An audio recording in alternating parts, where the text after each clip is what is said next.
Hallo liebe Freunde des gepflegten Laufsports, herzlich willkommen zu einem weiteren Video hier auf meinem Kanal.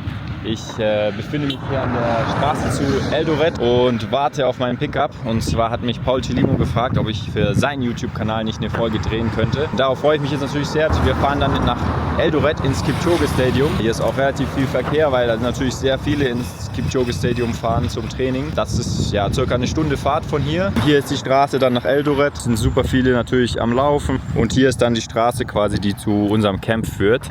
Ich bin gespannt, packe euch natürlich hier ein paar Eindrücke danach mit rein und den Link zu seiner Folge natürlich. Los geht's!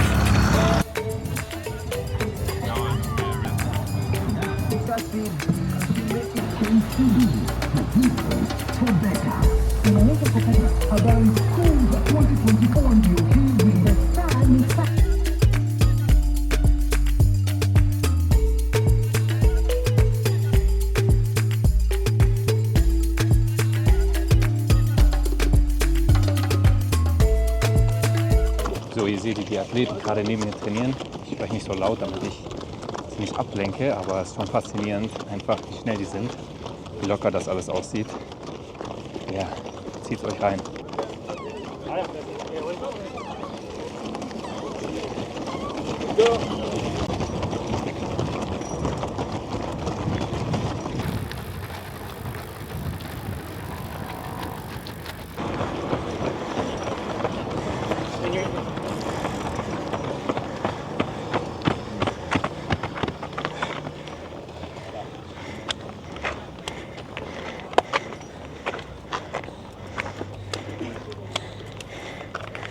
So Paul, how was the workout?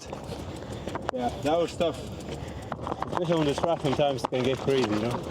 I survived the day. It's a good day. This is an important year, the Olympic year. So really, I have no excuses. Go hard or suffer. Yeah. You always train in this heat? Sometimes it's good to come this late to adjust. You know, like mostly in Kenya, people like 5 a.m., 5 a.m., 6 a.m. But with the adjustment, sometimes it's good because the Olympics obviously is going to be in the summer, so it's going to be hot. So, yeah. Hey,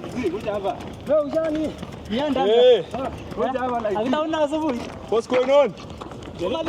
Yeah. Yeah, cool down and then you see those guys over there.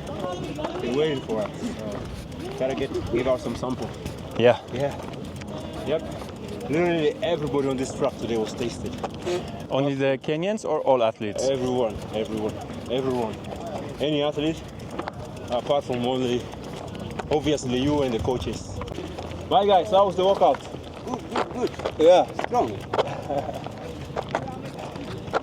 You feeling strong, huh? Ja. Danach ging es dann zurück mit dem Kiprun-Team und ja, ich kann euch die Folge mit Paul Chelimo auf seinem YouTube-Kanal nur sehr empfehlen. Und ja, für mich ging es dann zurück ins Camp, um natürlich euch von der weiteren Woche zu berichten. Und als Highlight waren wir auf einem Cross-Country-Rennen in Eldoret.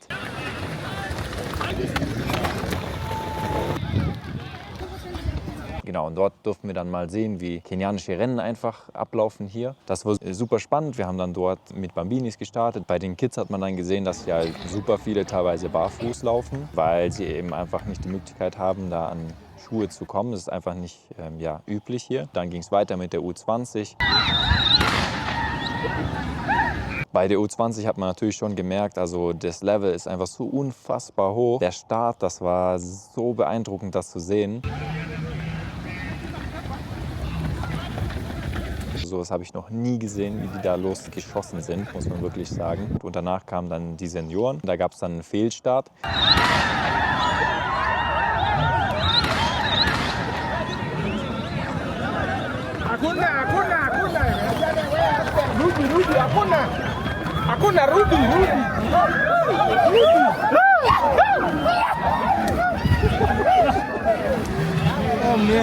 wo dann diese ganze Meute auf einmal losgerannt ist und die wirklich nur schwer wieder einzubremsen waren. Das war ja unfassbar und auch zu sehen, wie sehr die sich freuen, jetzt zu rennen. Also ich kenne das nur von uns, dass man sich da nicht wirklich immer drauf freut, auf das Rennen. Why I say I'm gonna run marathon? What is wrong with me? Nach dem zweiten Start, der dann erfolgreich ablief, das war super krass einfach. Das ist eine unfassbare Energie dann. Es wird teilweise gejubelt, wie die Leute dann loslaufen, mit welcher Geschwindigkeit die da losgerannt sind. Ja, auch zu sehen, mit welcher Leichtigkeit sie einfach diesen Kurs absolvieren, über die Hügel drüber schießen, mit einer unfassbaren Geschwindigkeit. Das war wirklich fantastisch. Ich habe es leider noch nicht geschafft, den Zieleinlauf zu filmen, aber ja, das war trotzdem eine sehr, sehr coole Erfahrung. Man muss sagen, dass die kenianischen Zuschauer jetzt nicht die euphorischsten sind. Es wird dann eher beobachtet und mal was reingerufen von den Coaches oder so. Die Zuschauer sind jetzt nicht, wie man es bei uns kennt, halt komplett immer am Anfeuern. Und bei diesem Rennen sind natürlich die ein oder anderen Größen dann aufgelaufen. Zum Beispiel haben wir Agnes Jebet getroffen, die bei den Frauen einen neuen Straßenweltrekord aufgestellt hat mit 28 Minuten 46. Und die erste Frau, die unter 29 Minuten gelaufen ist. Dann haben wir noch Ezekiel Kemboi getroffen, also einer der erfolgreichsten kenianischen Hindernisläufer. Hindernislauf ist sehr angesehen in Kenia, also das war cool, diese ganzen Legenden zu sehen. So, Ferdinand, how do you feel before your first Kenyan cross country? A lot of fear. I just hope not to finish last one. If I finish before a Muzungu, it's a victory. If I finish before one Kenyan guy, it's a super victory. Okay. How long is the track? Track is 10K, 4 loops of 2.5. Okay, we will cheer for you. Let's go. Thank you. Let's go. Let's go, Ferdinand! Let's go, Ferdinand!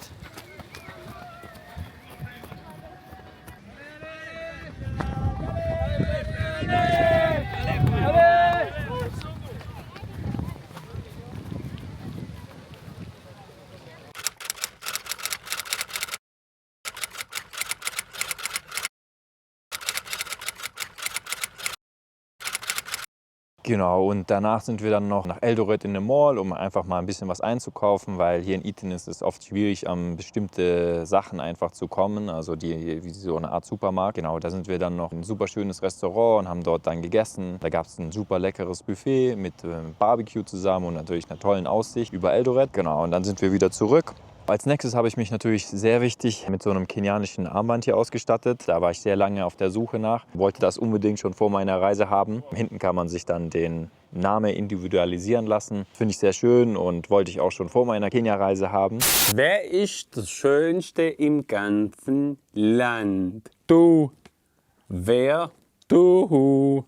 Danke. Tragen auch hier eigentlich fast alle Profiathleten diese Armbänder. Man sagt, es gibt einem Stärke fürs Training und mentale Stärke für Wettkämpfe. Das gibt es hier in Iten, so einen kleinen Shop, der heißt Olympics Corner. Da werden die von Hand gefertigt. Also es dauert auch wirklich lange, bis die fertig sind. Ja, habe mich dann sehr darüber gefreut, jetzt endlich so ein Kenia-Armband zu haben. Dann auf dem Rückweg noch ein paar Früchte eingekauft. Hier gibt es sehr oft dann direkt von den Bauern so Stände, wo man halt Mangos, Avocados, Tomaten, alles hier vor Ort kaufen kann und die kann man sich dann im Camp abends einfach über die Küche zubereiten lassen. Dann kann man das noch als zusätzlichen Snack essen. Fahrten dorthin und zurück sind natürlich immer mit den Piki-Piki, also diesen Motorrädern, die einen einfach einsammeln. Das ist natürlich super praktisch und ja, finde ich immer wieder lustig. Und was das Training angeht, habe ich mich nach wie vor ein bisschen darin versucht, auf dem Ergometer Einheiten halt zu machen, aber ich habe nach wie vor mit dem Puls leider starke Probleme. Das heißt, er geht morgens nach dem Aufstehen halt sehr hoch, er geht dann über 100 und bleibt dort, ohne dass eine Belastung da ist. Deswegen war das nicht weiter möglich. Ich habe dann auch eine Einheit probiert zu laufen, auf dem Laufband ganz langsam mit 9 Minuten Pace und selbst da hat der Puls dann über 140 erreicht. Das heißt, leider ist er nach wie vor nicht in Ordnung, aber es ist, wie gesagt, trotzdem total cool, hier zu sein in Iten und das alles mitzunehmen. Ich habe dann auch nochmal unsere italienischen Profis nochmal begleitet bei einem Fahrtleck. Und zwar sind wir da an die Moi Ben Road gefahren. Also das ist einfach eine Straße, die sehr beliebt ist hier für lange Einheiten auf Asphalt zu machen und schnelle Einheiten, also Fahrtlecks oder Tempodauerläufe. Und ja, da waren natürlich dann einige Legenden einfach dabei. Ich glaube, dieses Feld war da aufgestellt mit 20 Athleten und fast alle haben eine PB von unter 2,10 dann stehen gehabt. Also So Erik Kiptanui oder Tadesse Abraham waren dann nur ein paar der Namen, die halt in diesem Feld dann am Laufen waren. Und genau, die haben dann 3000 Meter Intervalle gemacht und 1000 als Erholung. Und die 3000 haben sie so in glatten 9 Minuten jedes Mal gelaufen, also 3 Minuten Pace. Genau, und der Erholungskilometer war dann so ein 3,30 bis 3,40. Und ja, so unfassbares Workout. Davon haben sie, ich glaube,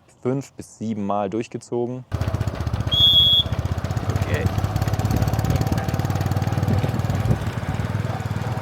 Natürlich wunderschön, diese Straße dort zu laufen, und das ist auch wirklich wenig Verkehr, also man musste da nicht große Sorgen um die Autos haben. Natürlich kann man dort auch als Amateur sehr gut trainieren, ich in dem Fall leider nicht, aber ja, war fantastisch, mal wieder die Profis in Aktion zu sehen. Genau, und gefilmt habe ich das Ganze auf so einem Piki-Piki, das heißt einfach so ein Moped, das man sich da mieten kann, auch zum Filmen. Und ja, ist natürlich immer eine lustige Geschichte, da drauf zu sitzen und rumzufahren. Genau, anschließend sind wir dann hier noch in den Eaton Club. Das ist so ein schönes, gemütliches Café hier, wo man dann einfach was essen kann, und die Profis machen viele ihrer Workouts nüchtern. Die haben natürlich dann riesen Kohldampf. Ich jetzt vom Moped hinten draufsetzen nicht so wirklich, aber habe mir dann trotzdem auch Chapatis und Würstchen gegönnt. Dazu ein Mango-Drink, das ist super lecker. Aber wie gesagt, das Essen allgemein hier ist absolut fantastisch. Genau, das war es auch schon mit der 3. Woche dann. Also natürlich ja leider nach wie vor gesundheitlich eingeschränkt, deswegen gibt es jetzt nicht so viel Content aus dieser Woche, aber genau, wollte trotzdem die Eindrücke, die ich gesammelt habe, teilen, und vielleicht kommt dann nächste Woche noch ein bisschen was dazu. Von dem her, ja, vielen Dank, dass ihr wieder eingeschaltet habt, und bis bald. Okay. Finish? Ja. Bis bald. See you soon.